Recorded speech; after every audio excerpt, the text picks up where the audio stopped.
Hey, everybody! Welcome friends to our channel. In this video, I will tell you and also show you how to block someone in Snapchat app. Friends, please don't forget to subscribe to this channel. Be sure to comment and also put your likes under the video. And let us be with you immediately to get to our topic.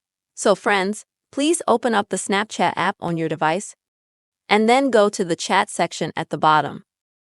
And if here you would like to block someone, you will need to tap and hold on such a conversation. And then select this friendship management option here and select Please Block. Confirm your action and thus the person will disappear from your chat list and will be blocked from you.